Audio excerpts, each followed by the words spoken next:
Strange is going on with Oprah Winfrey's South African School for Girls. Lately, the noise around Oprah has been getting louder, and this time it is not fading into the background at all. Go look and see what happened to them girls. So Oprah opened the school all the way back in 2007. And since the school's opening, it has been marred with many different controversies. You see, shortly after the school opened, a matron of the school was charged with touching several of the girls in a very inappropriate manner. When the crime eventually came to light, Oprah herself went to fire the school's headmistress. Then, in another incident that happened in 2011, law enforcement investigated the body of a newborn that was found in one of the students' bags. Apparently, one of the girls at the school gave birth, but there were no charges filed against her after this incident. There were also other scandals the school was involved in, like in 2009 when 7 students were suspended for harassing their classmates. And now there's a new scandal that the school is known for, as many people online have started spreading rumors that girls are disappearing from the school. That's right. People are now talking about how Oprah Winfrey's school in South Africa might just be a front for child trafficking. According to these rumors, several students from the school have gone missing. But as of right now, nobody is sure why these rumors have started, as there is currently no news reporting that there have been missing girls at Oprah's school. Regardless, these rumors have managed to go viral all over TikTok and Twitter, and they continue to be spread to this day. Comedians like Katt Williams have been sounding the alarm, and now people are whispering that 50 Cent could be the next one to fully speak up, believe it or not. Once these conversations start, they do not slow down. They explode fast. People online are now questioning whether Oprah's public image overseas, including her work in South Africa, is really as clean and straightforward as it looks on the surface. No accusations are proven, but the sudden shift in discussion has people raising eyebrows and asking uncomfortable questions. Then 50 Cent jumped into the conversation, and that is when things really turned up. Yeah, I really don't care about Oprah Winfrey. Or how shocked and what they think. I think that's the point when you're detached and you don't actually understand the environment anymore. I think they've reached that point. When they look at me like I'm supposed to be detached because I made a few dollars. They're really detached. I don't even think Oprah Winfrey is a black woman. I think she's a white woman. She's been catering to a demographic of middle-aged white women for a long period of time. And I think when you act as if for long periods, you become as if. And I think our views are similar to Bill O'Reilly's.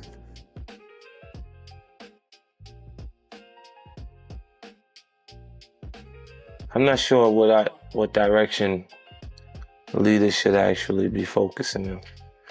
And if I knew that, I would be the biggest black leader around. To be honest with you, I think the impression is made by the actual success of an artist that comes from where I come from. It's so inspiring that it creates what hip-hop is. It creates what, like a magic. It makes the American dream believable. That you can come from nothing and amount to everything.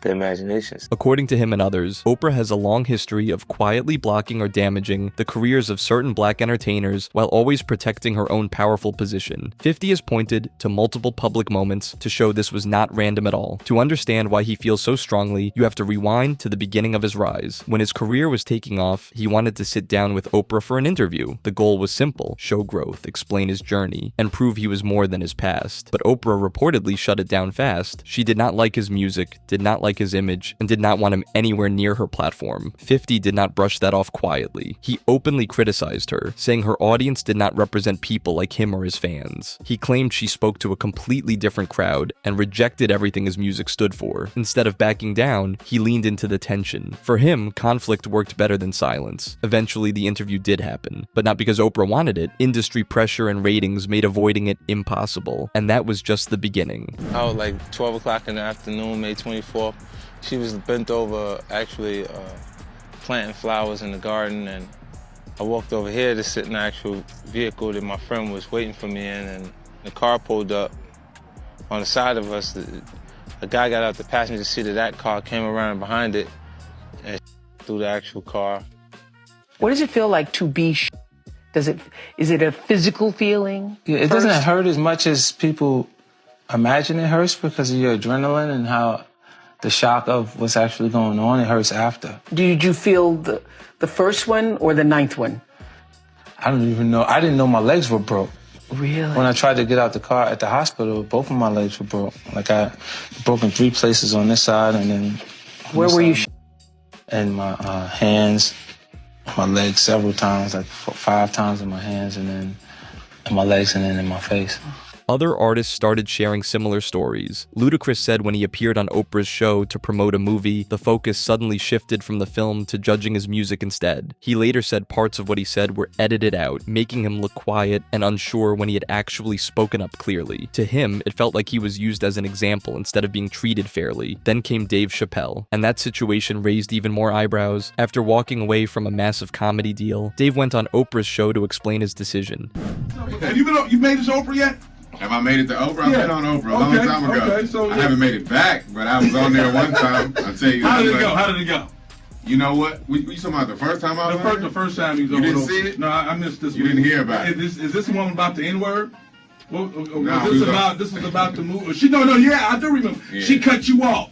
Right. She edited out what you had to say. Pretty much. Okay. That's what it came down to. That was the only time I was on Oprah. Okay, and then... Now, whether we get invited back or not, Did you call her and say, why did you edit me, Oprah? Those who listening, trying to figure out what was it. It was a lot of. It was certain comments that she had made about. I was there for Crash for the movie. Yeah. And basically, she said something about not agreeing with my music, but she thought I did great in the movie. And of course, I was up there with the whole cast of Crash, and so I didn't necessarily felt like that needed to be said. You didn't agree with my music, and even if you don't agree with certain songs I made, say you don't agree with certain songs. Don't say you just don't agree with all of my music. Right. So it was a lot of comments that actually, basically, she was able to say what she said, and then I had my rebuttal. And when I saw the final show, her comments were in there. Right, was in there, but yours wasn't in there. And mine weren't in there, so it just looked like I kind of took it. Wow. Like was just quiet and didn't say Yes, that's ma'am. what I did. Yes, mother Oprah. Yes. Nah, but I have a lot of respect, of course, for Oprah. I don't see how anyone can't have respect for Oprah. What she's accomplished in her lifetime, I just think that we came to a disagreement about something. And you can have loved ones, you have family members, you have friends, you have arguments, and you disagree, and sometimes you agree to disagree. Yeah. Instead of letting him fully control his narrative, Oprah kept pushing a different angle, suggesting stress and personal struggles were the real reason. Dave pushed back hard, explaining that anyone in his position would feel pressure. As Dave himself said, it was completely outside of my frame of reference. I've been in show business since I was 14, and I've heard the stories. That exchange made a lot of viewers uncomfortable. By then, a clear pattern was forming in the public eye. Each time a successful black entertainer sat across from Oprah, the focus somehow drifted away from their work and toward questioning their choices or character.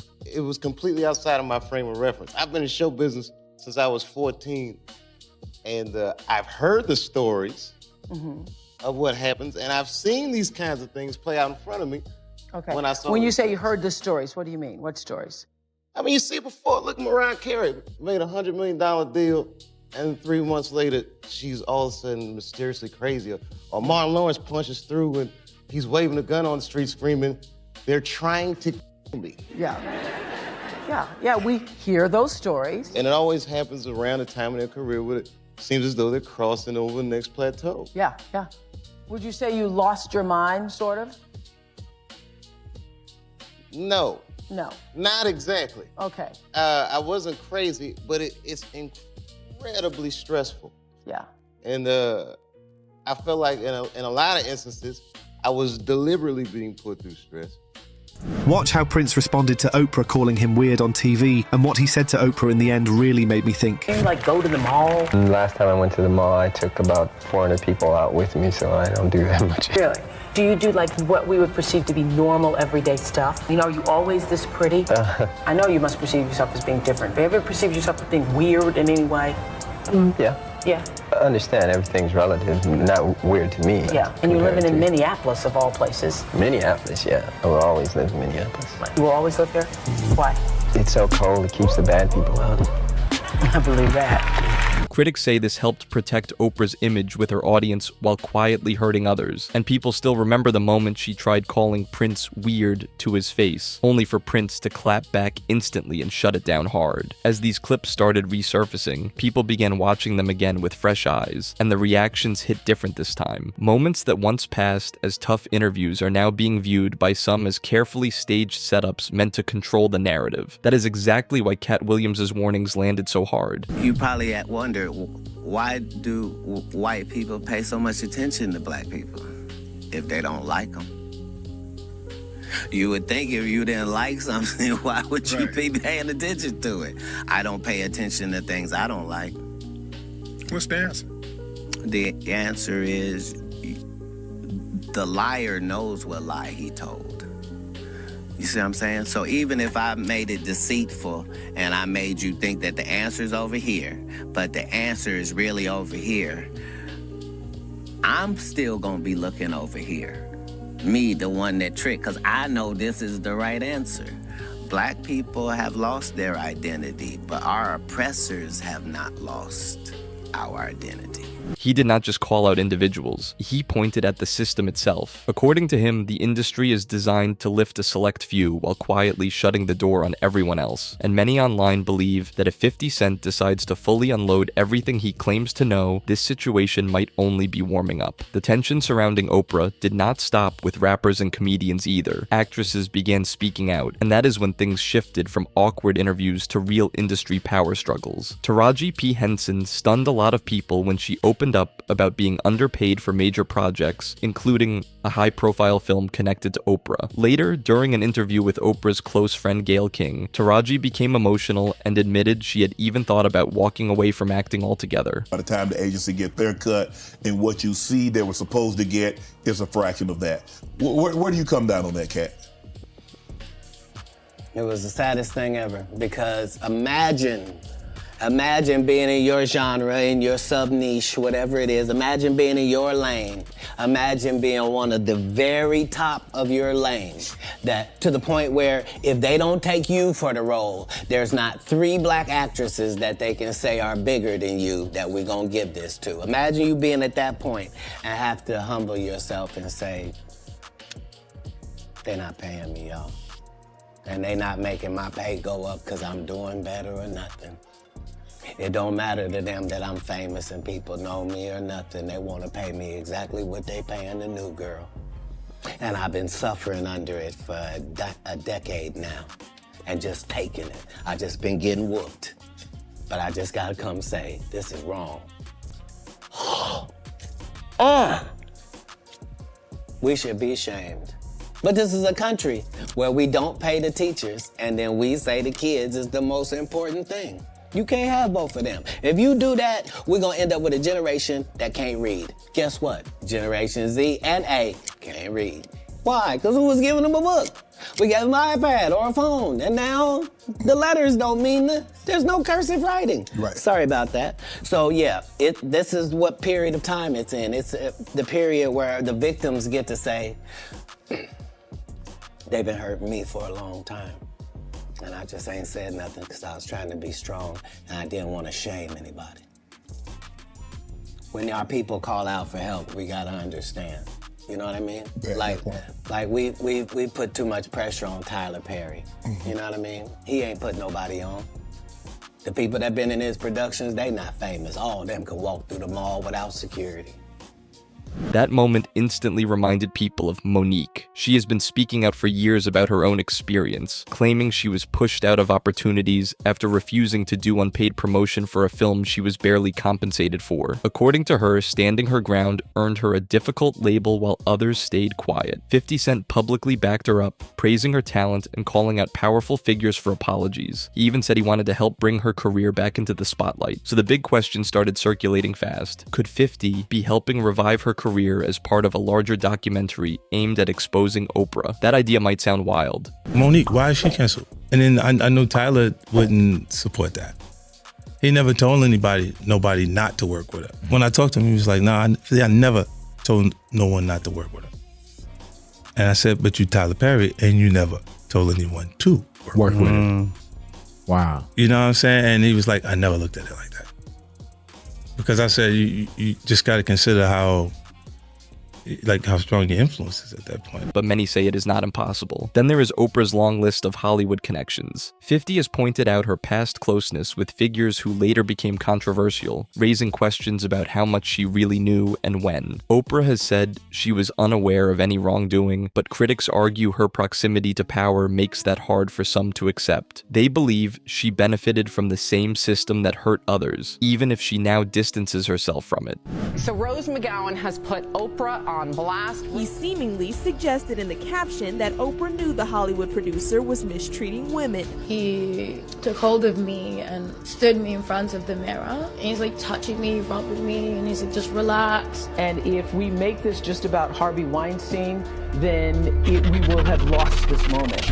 Oprah Winfrey will do anything to defend her powerful friends, even when her friends, like Harvey Weinstein, are complete monsters. She was there while he took advantage of hundreds of women. Harvey even used his friendship with Oprah to trap victims. But Oprah didn't stop it, and she sat on the sidelines and maybe even provided Harvey with additional victims. This is a sick situation and a twisted friendship. So let's get into it. Oprah Winfrey has built a reputation for herself, but it hasn't been able to withstand the test of time. And that's her own fault because her behavior does not align with what she preaches. And today I want to talk a little bit about Harvey Weinstein. I feel like that name is so triggering because he's essentially what kicked off the Me Too movement, because he's a sick man that Oprah, for whatever reason, continues to support. And it's because these two go way back in time. They've had a professional relationship that stretches back 2 decades. There are many photos of her kissing and hugging Harvey Weinstein